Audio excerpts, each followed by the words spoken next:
Peter Del Penna here with USA head coach James Pamment after a 43-run loss to Trinidad and Tobago. Despite it being the fourth straight loss, I actually thought this was the most promising performance of the tournament so far for USA, especially on the batting side. Coming off the comments you had made about needing a big boy innings, we saw something close to that from Xavier Marshall tonight. How would you evaluate the overall performance? Yeah, it's mixed. Yeah, you're right. It is probably our best batting performance. Whether that was manufactured by the corner that we've been pushed into through the way Trinidad finished their innings, and obviously making it an 8-over run chase, just maybe freed our boys up a little bit. But to their credit, they did a reasonable job across that chase, and I guess, at the 25-over mark, we were even Steven with them on 157, but I don't think we were ever going to find 87 off the last 5 overs like they did. But yeah, lots of things to be positive about, but equally, as we've just been discussing in the changing room, there's quite a bit of learning to take from that as well, in an area that has been reasonably strong for us in the first 3 games. The bowling strategy was a bit haphazard, it looked like, especially if you take a look at somebody like Elmore Hutchinson, who's mainly being picked as a specialist bowler, bowls one over. Sarabjit Chavalka, the captain, he's been USA's best death bowler, arguably, and he bowls one over where the ball was difficult to grip, but it seemed like he got gun-shy, taking himself out of the attack, and just some other strategic elements like that. It seemed a bit scattered.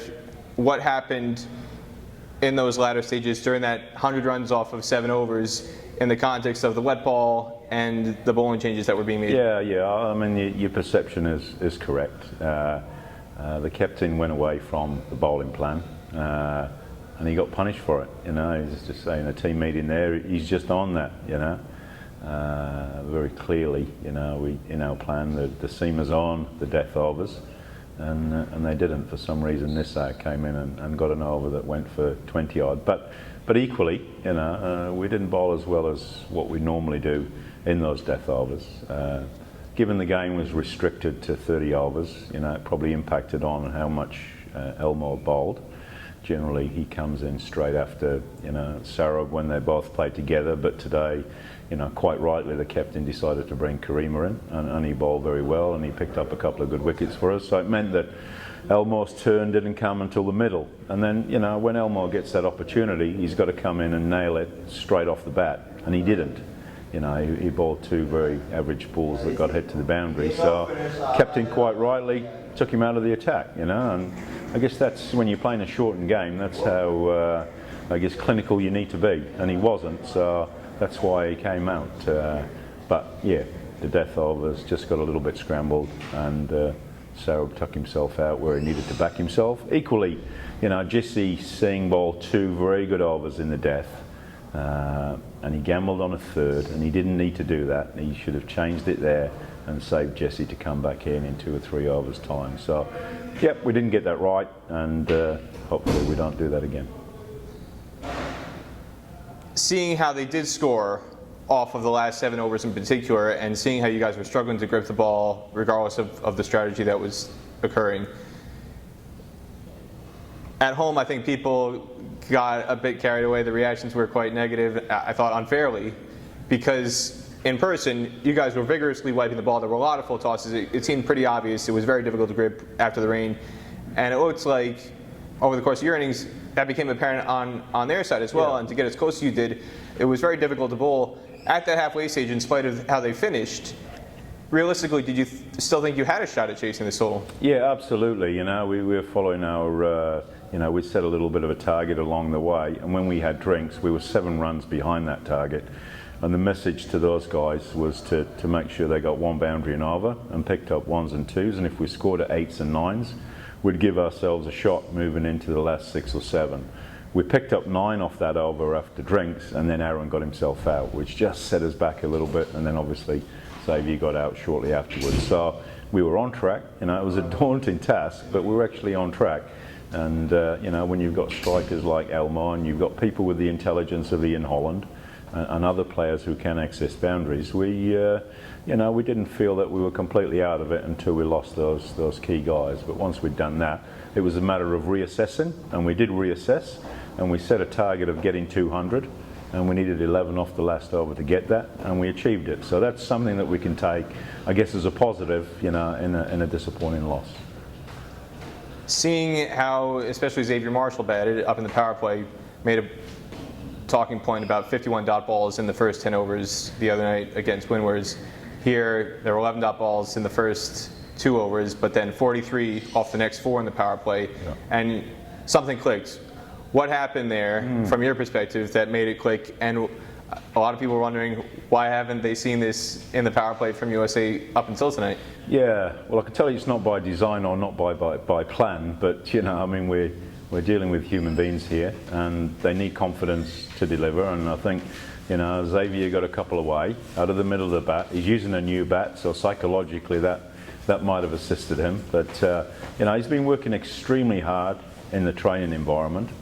He's been searching for some of the form that we all know he's had historically, either for USA or previously in a very good career that he's had. But he's been low on form, and he's worked extremely hard, and he had a little bit of luck tonight, and he got away.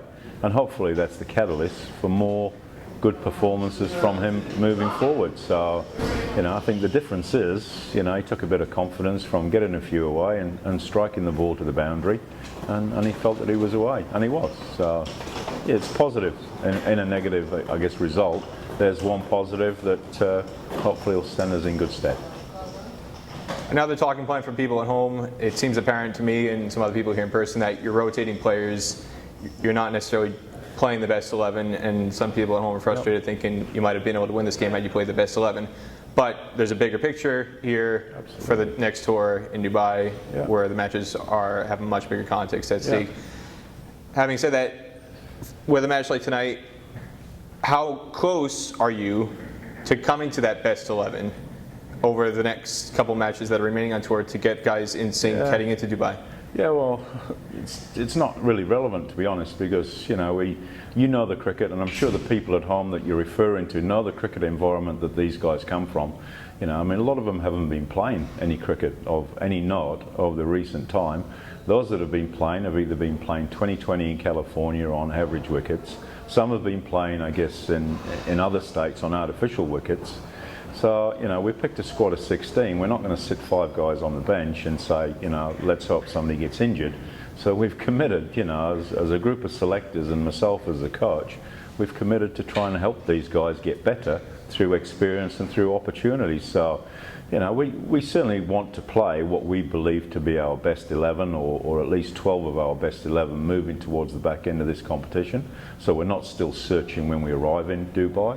Certainly in my mind, I'm quite clear of what that looks like, but I want to give guys opportunity to either prove us wrong or at least give them something to legislate off moving forward, because these opportunities are so few and far between for American cricket that we need to take them, and we need to build depth, and this is the only way to do it. If we keep playing the same 11 or the same 12, then we have an injury or two, and we know better, we know wiser around, I guess, the qualities of some of the players. So we feel, perhaps tonight became a bridge too far when they got that big score, but we feel we've been in the running in the other 3 fixtures, and like I say, given the environment that we've come from, with not a lot of cricket and some average cricket at best, we've been competitive in all the fixtures that we've played in many aspects of the game. So, we're disappointed. We're not happy that we've lost 4 games. Absolutely, we're not, because we're a proud representative team. But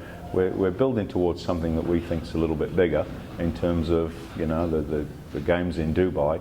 But equally, we're very respectful of what our role is in the tournament. And like I said at the start, we're delighted to be here, that USA Cricket have invested in us to be here, and that the West Indies Cricket Board have felt compelled to invite us. So we'll put our best foot forward over the next 4 games. We'll be better for the next 4 games. There's no doubt about that, given what we've come from. So, yeah, looking forward to it. You have 3 off days for the next match against West Indies emerging. They've done very well, winning 3 out of 4 games, including beating Trinidad and Tobago. What's the number one thing that you're looking for heading into that match and these 3 off days that will give you the confidence that you can come out with your first win? Yeah, well, we'll obviously we'll review very clearly over the next few days. We'll have a rest day tomorrow. The boys have put some good work in this week. We'll have a rest day tomorrow, and then we'll start again on Sunday, and we'll start off with some one-on-one reviews. Sit down with guys and get some reflections from them on how they felt they've gone through the first week, and we'll assist them as a management group with hopefully some clarity around what they need to be focusing on moving into the second week. And obviously as a team, we'll start refining our plans, and it's a good game to play because they are a good team. There's not bad teams at this competition. There's some very good cricketers, and it's been great to be here at Brian Lara for the last 2 games on very good surfaces. Yes, like you say, I guess the dampness of the ball impacted a little bit for both teams tonight, but the wicket was outstanding, and it's great to see guys heading through the line of the ball with confidence. So, yep, that's what we'll do over the next few days, and we'll get excited about getting back here on Tuesday and hopefully beating the emerging squad.